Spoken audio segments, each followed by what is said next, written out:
Okay, everyone. We are back on the EBM Scholars Show. Today we are continuing having with our special guest Benedikt, but today he will not be a special guest.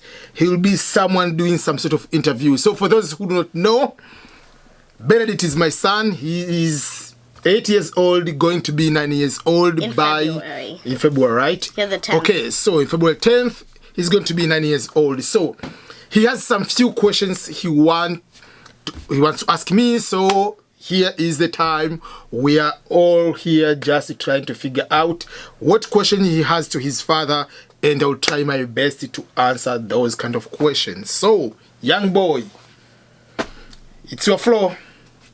What questions do you have to me? So, for one, how was it in Tanzania for you? Okay, so first of all, for those who do not know, I grew up in Tanzania.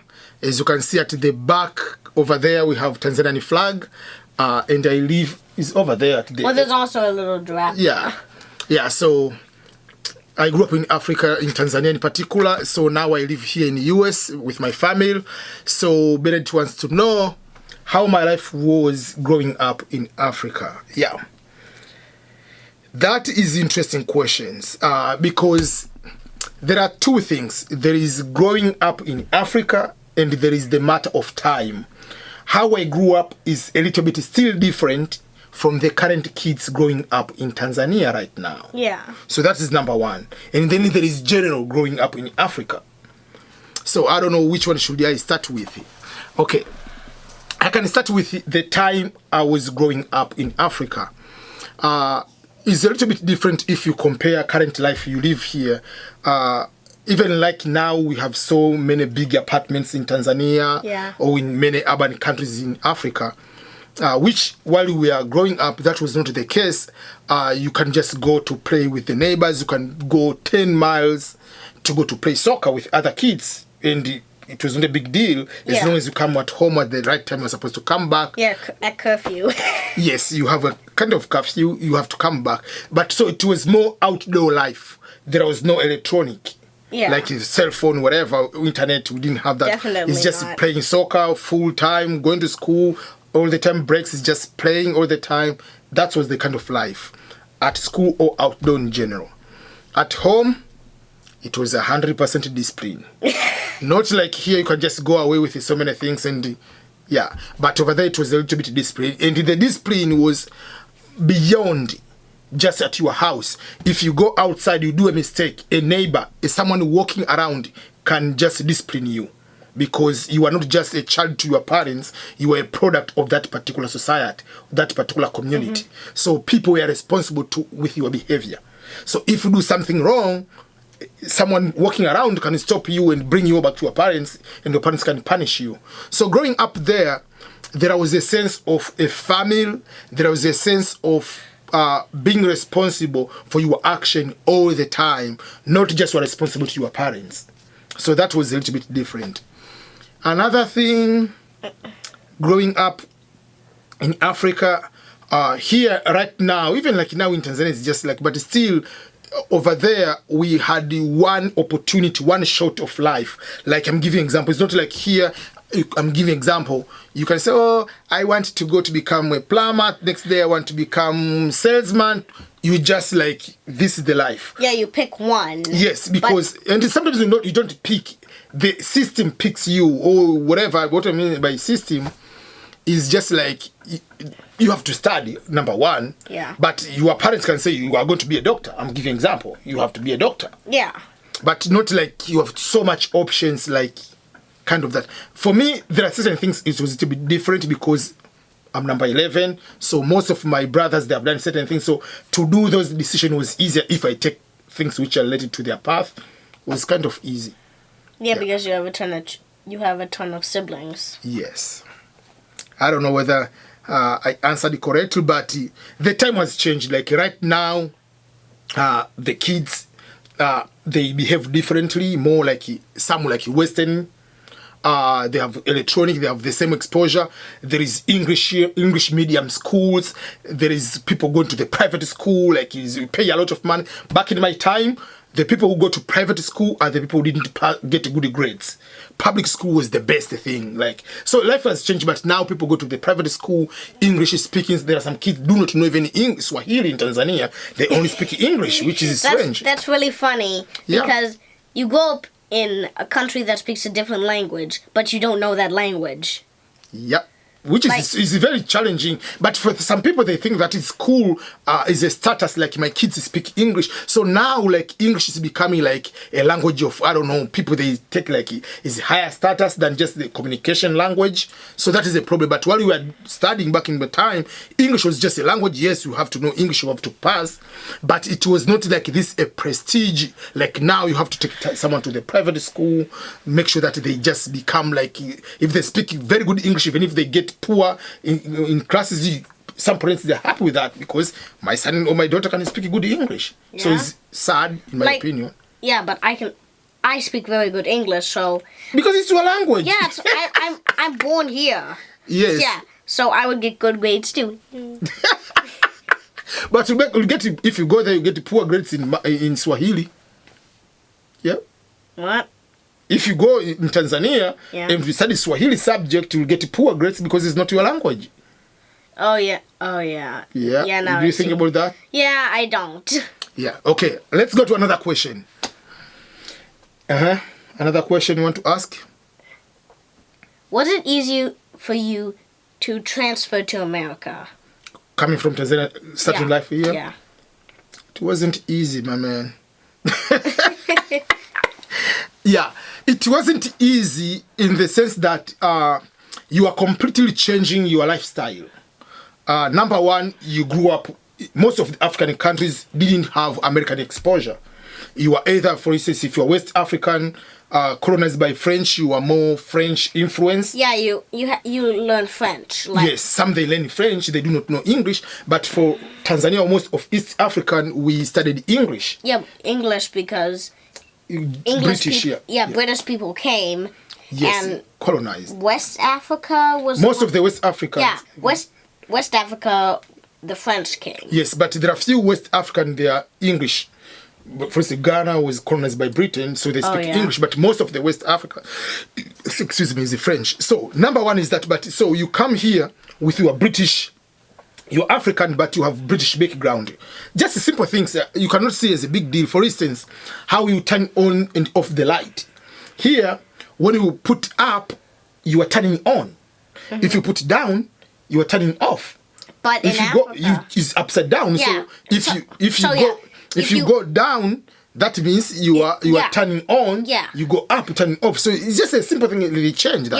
Yeah. You can't see, but those light switch over there, and it would just be flipped over and yes. Yeah. So for instance, there's a simple thing like those one.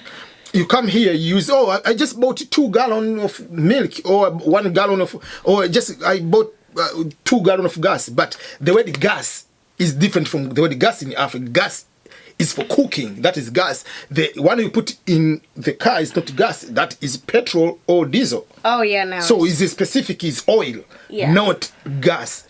So, for instance, like, I'm giving simple things you might, for you it's easy, like, gallon over there is liters. So everything is just like, use kilometers, mile, everything is just kind of that difference. Soccer, football, all those things. I remember the first thing, like, I was here in US my first week, because the first week I was in Stanford for orientation in California. Mm-hmm. Then I went to West Virginia. So I had a meeting with one person, is a pastor. Yeah, so they said, let's meet on the first floor. No, they say, yes, let's meet on the, let's meet on the first floor. First floor in America is where you go in, that is the first floor, right? Yes. But in a British mindset, that is not a floor.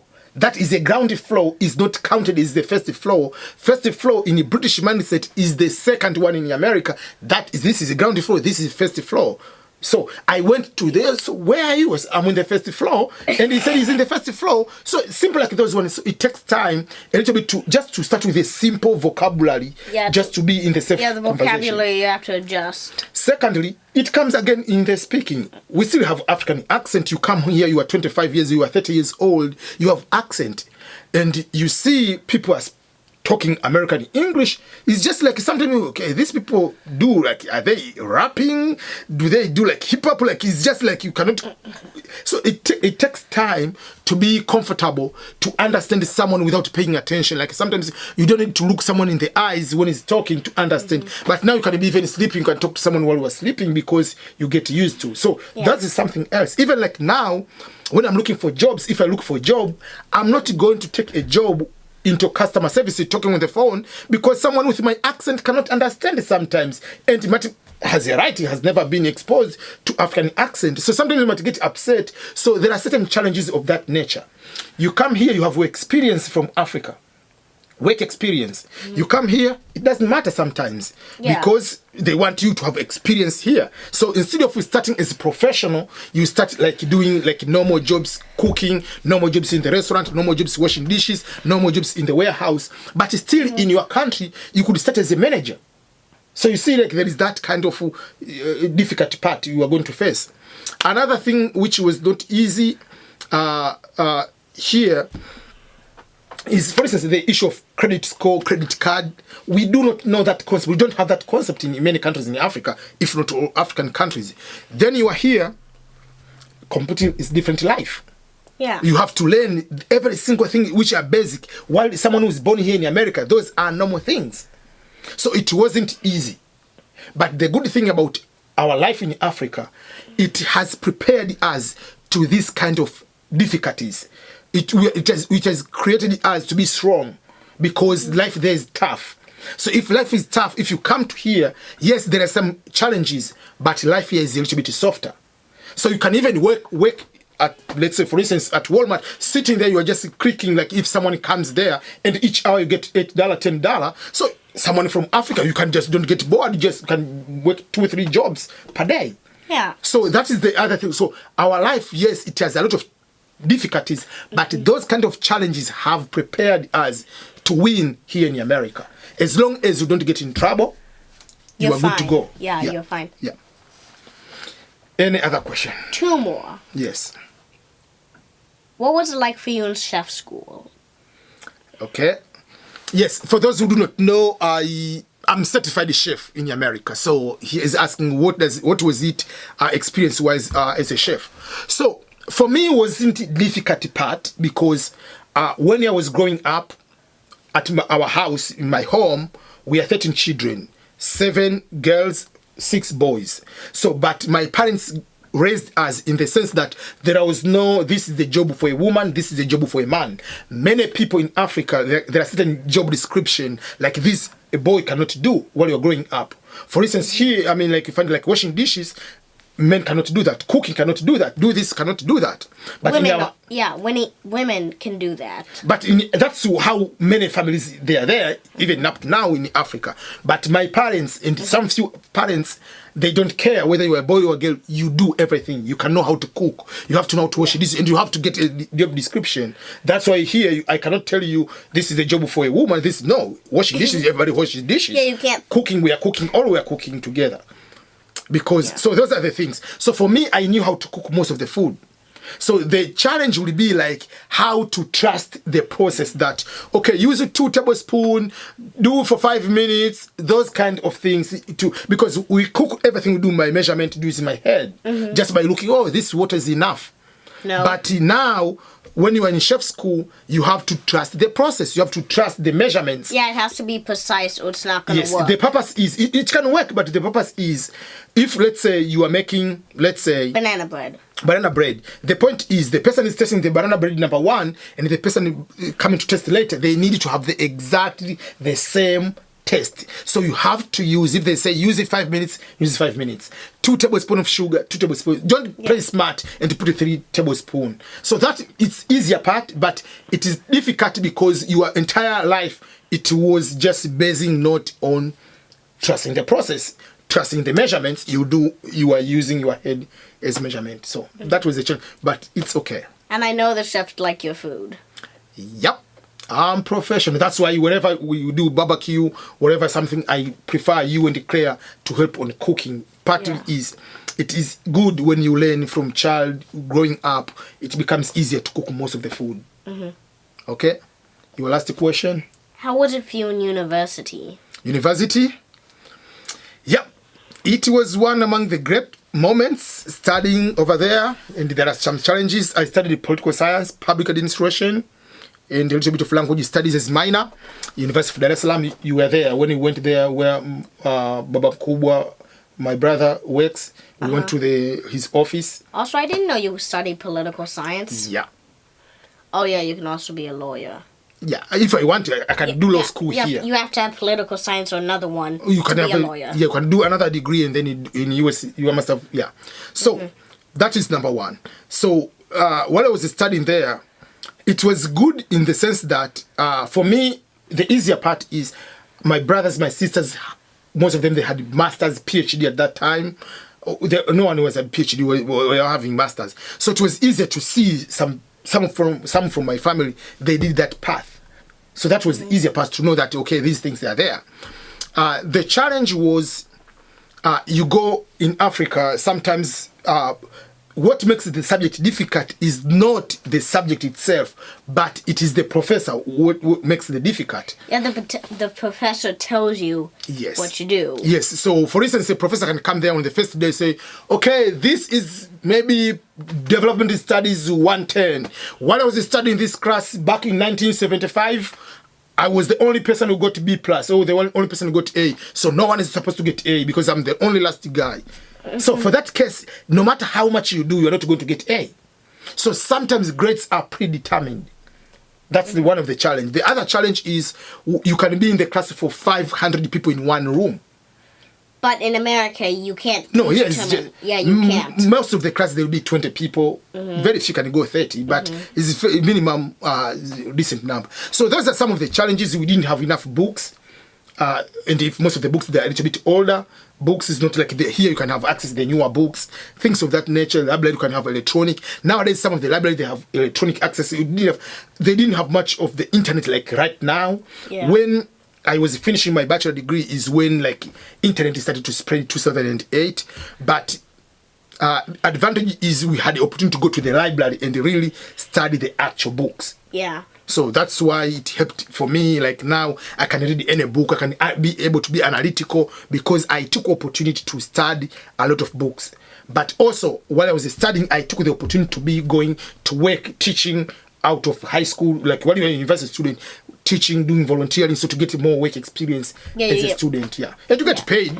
So you get paid for work experience. Yeah. Yeah. So it was all this. Yeah. So in general, when we came to study in America, education is a little bit different, like how the professors conduct number of students, but the books, you have to read books, like actual books or whatever. So, but it was very good to have that experience and this experience.